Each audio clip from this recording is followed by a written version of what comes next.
Look around stuff.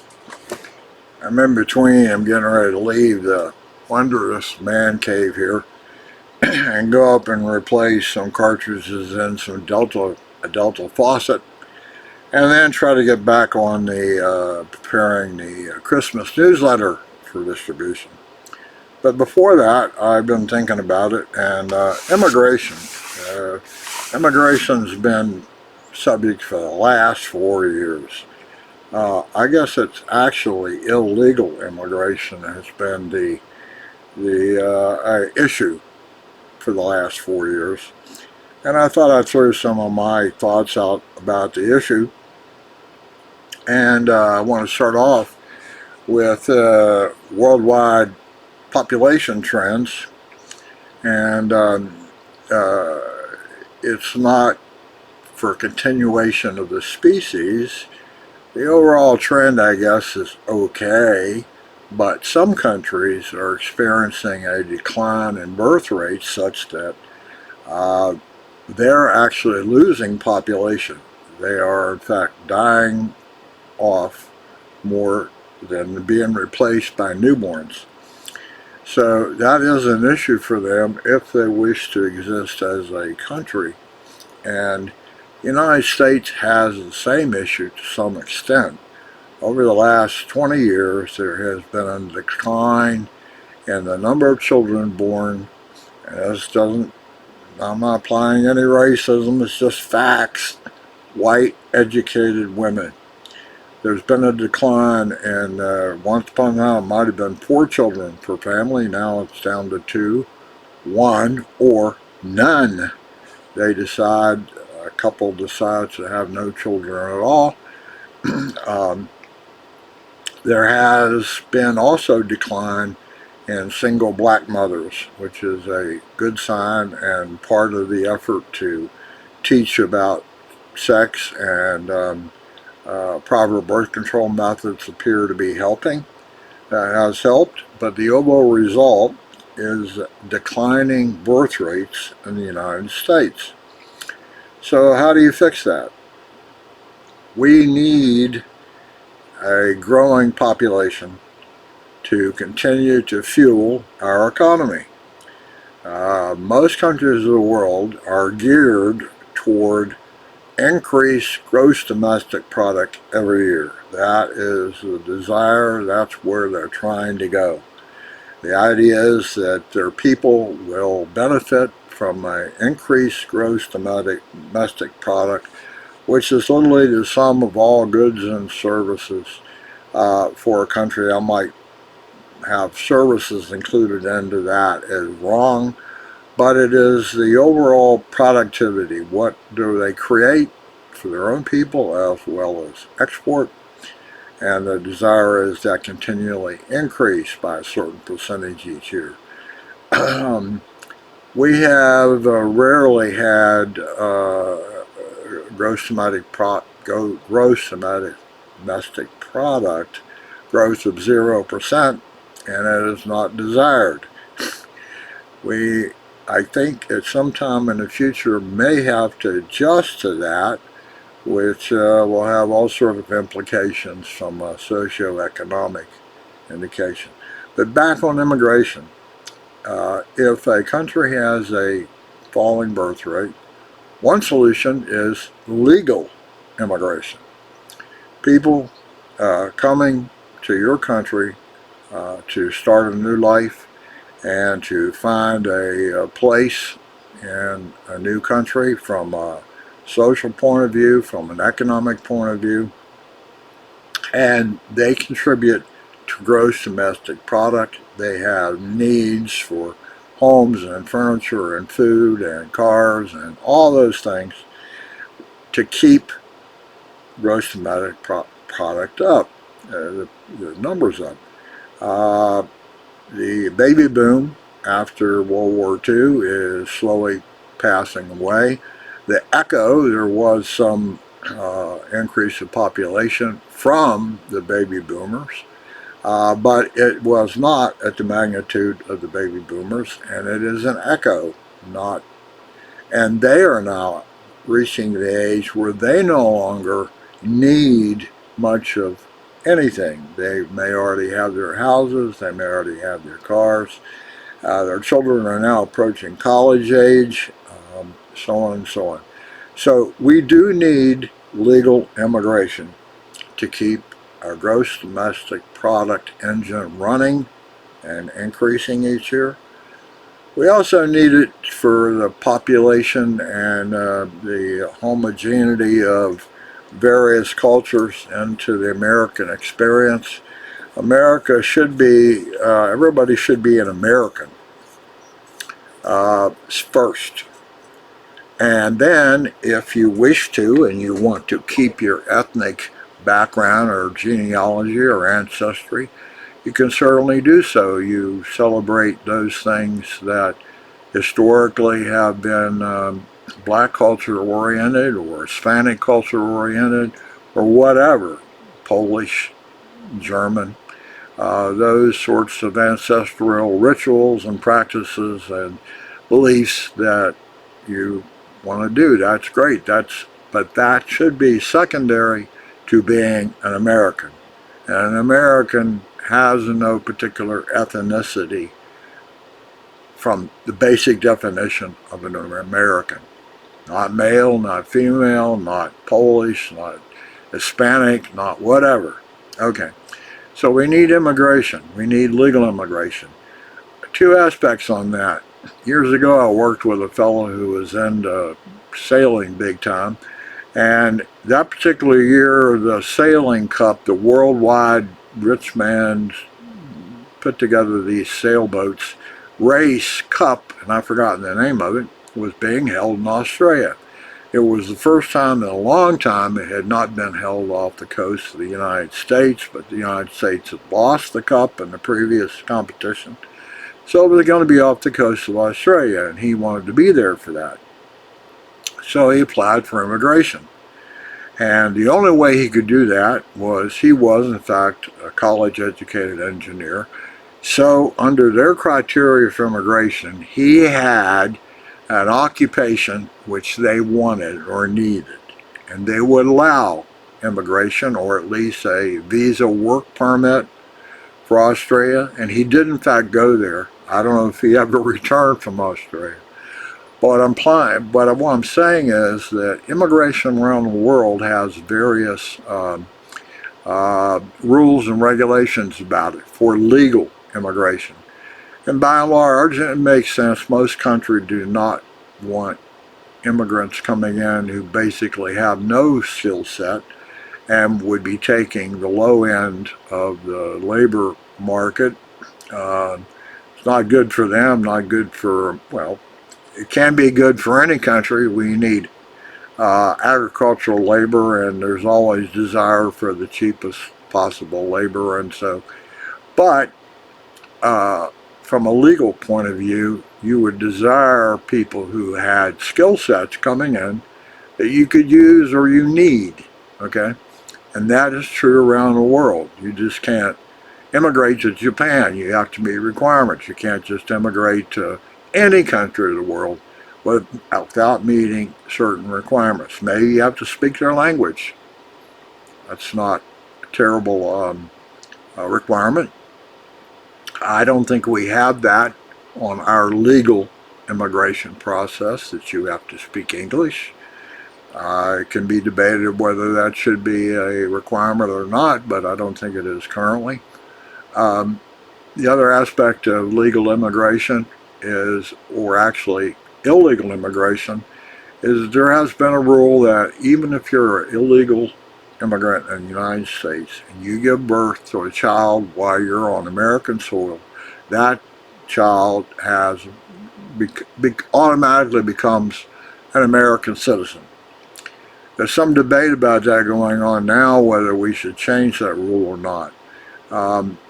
It's all based on the fact there's been a significant increase in illegal immigration into the United States over the last 15 years. South America is a poorly run continent.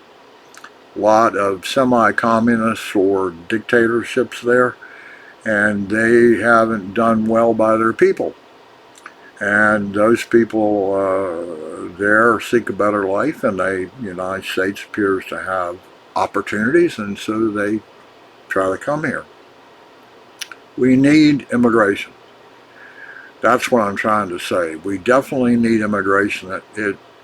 We cannot close our borders up and ever, never accept an immigrant from another country again. We have to do that. Another aspect of immigration, I thought it was strange. I toured Europe for a while, and I think it was in Britain. I ran across a lady just in passing, and we got to talking. You're American, yeah, yeah, yeah. And she said, I've been trying to immigrate to the United States for the past 10 years. I have family there. I am retired now. I have income, uh, but they won't let me.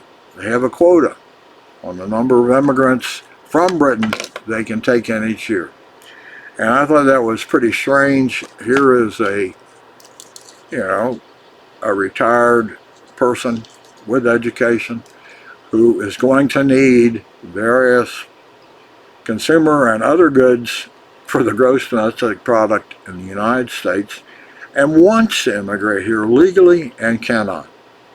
That seems strange, which goes back to rules and regulations related to legal immigration, and those need to be looked at, and they've been discussed 14 times, and it'll be discussed 14 times more, but that needs to be addressed. Some sort of modification of our legal immigration laws with what the current world situation is, what countries there are, what problems there may be in certain other countries, what could they add to the American culture. Illegal immigration, however, is a different story. And I am against illegal immigration. For one thing, it takes away a spot from somebody living in another country who would love to come here, has the means and wherewithal to get here and be a good contributing cultural economic member of America. And they can. In the meantime, you have illegal immigrants who have come to the United States with probably very limited skill sets, do not speak English. They will become wards of various states or charitable organizations or social programs. They become potentially a drag on the gross domestic product. Money is required to maintain them. That's one aspect of illegal immigration. There are others, and that's part of what's being talked about. There has been little to no vetting going on with all the illegal immigration that has occurred over the last 10 years. You don't know if these people came out of prison or they're here for malicious intent of some kind, distribute drugs, maybe a terrorist group. I had a thought that went through that once upon a time, immigration has been going on forever and ever. The southern border and the northern border, and from Europe, Ellis Island is an example. Lots of immigration at the time, and there were rules and regulations even then about who could come in and who could not. And in the case of illegal immigration, those people are coming in, and this is a stereotype, but I suggest to you that they have never been vaccinated from much of anything of the common diseases in the world. And they are going to bring in diseases that were basically already eradicated in the United States. And we may see outbreaks of various diseases for which we have not kept our vaccination regimen up to date. And there are, of course, lots of anti-vaxxers throughout the United States, and they don't think it's a good thing, and that's okay, except if you have a lot of people on the street who have never been vaccinated for anything, you have a big chance that you'll have spike in various diseases. So besides vetting from a historical point of view as to some glance into a person's character. Oh, I forgot what I said. One time there was what was called the Cuban boat immigration era. Lots of people were trying to leave Cuba, and still do, by boats across the 90-mile gap between Cuba and Florida. And for a while we shut it down, then for a while we allowed it, and then for a while nobody was paying any attention. But a lot of people died trying to do that passage. They were doing the same thing that illegals were trying to do right now. They were trying to get out of a bad situation and get opportunities that they thought and are in America. Anyway, that there have been periods of that sort of illegal immigration ongoing, and it needs to be, our laws and practices and rules need to be adjusted for the current situation so you can have legal immigration. We certainly definitely need legal immigration. The size of legal immigration, that can be debated. To some extent, you could look at your population and try to see if you can at least maintain your total population and perhaps grow it some. That is a more genetic mixing thing that's going to happen, but that's always been that case. Nobody who's in America, or very few, were in fact off of that branch that immigrated out of Africa across the Bering Sea into the United States and became indigenous tribes in the United States. That was a very, very early immigration. And there are people here who have came here thousands of years ago, not hundreds of years ago, but thousands of years ago. But most people, by and large, can trace their ancestry back to Europe or Africa or some other country in the world. We have come here legally or illegally and established we are Americans. Okay. So, illegal immigration, no. Legal immigration, yes, with certain defined rules. I think you do have to have at least an examination of potential immigrants' character, and you need to assess their ability to sustain themselves without public assistance. That may sound harsh to a lot of people, but you have to understand that although I am not against public assistance, little children born wherever should not suffer the sins of their parents, i.e. they should be able to get medical health care and have a public education and have opportunities. They should. I do not deny them that. On the other hand, the amount of collected money from the American population to sustain a group of people who are not contributing much to gross domestic product is a drag on the resources of every American. You cannot keep taxing people to support other people. That will not work.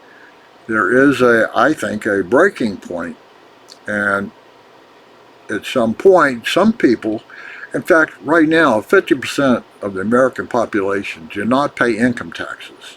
They are such a low income level, they do not have to. In fact, a lot of those get all sorts of social help via Medicaid or the SNAP benefits or housing benefits, rent assistance, or something else.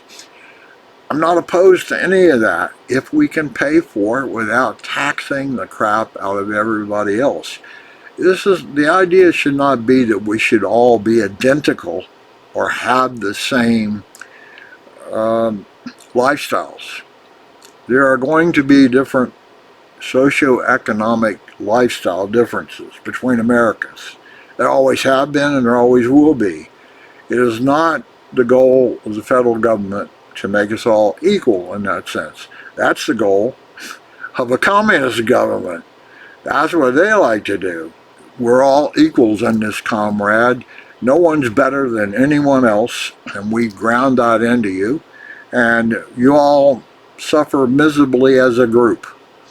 There is no incentive, nothing that drives some sort of personal improvement incentive that you could make more money, you could get a better education, that you could become an artist or travel or whatever you want. Under those sorts of regimes and political systems, that's where everybody is equal and miserable.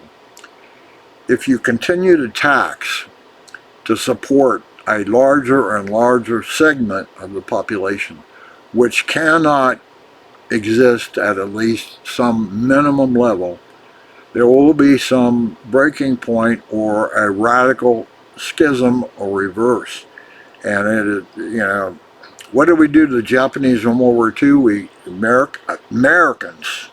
They were in fact Americans. They were Japanese descent, secondary. But these were Americans. They were put into camps. They were never called concentration camps, but they were put into camps because we didn't trust them. They could all be spies. I'm not suggesting that we do anything like that for those people who are here who are requiring significant expenditures by state, local, and federal governments to sustain those people at least a minimum level of a lifestyle. They have food to eat. They get some sort of medical treatment. So on, they have a housing. They're not homeless. That sort of thing. All that's tied into immigration and how we have to look at it in the future. America cannot solve the political situations in every country where they do not care about their people. Corruptions, only the rich get richer. The politicians are all wealthy and corrupt. We cannot fix that problem. We cannot be a home to all the people that want to free that situation. I feel for them, and if there was a legal way to do it, we should welcome them. Definitely true. That's my thoughts on immigration for today. I'm sure nobody really cares, but it's an ongoing and continued issue, and we need immigration. We need legal immigration. We need to have rules and regulations about who can immigrate here. We need to perhaps adjust our rules about legal immigration to allow more people to come from some countries that are, well off, but the people there want to migrate because of family here or some other reason. Perhaps a retired professor want to come here and teach at the universities, and they bring a unique view of the world that can benefit all of us here. That's enough for today. Today's December 11th, and I got lots of stuff to do, but anyway, I will wish you happy holidays in advance. And this is Uncle Ron's stuff, and this was his blah blah blah about immigration. Bye bye for now.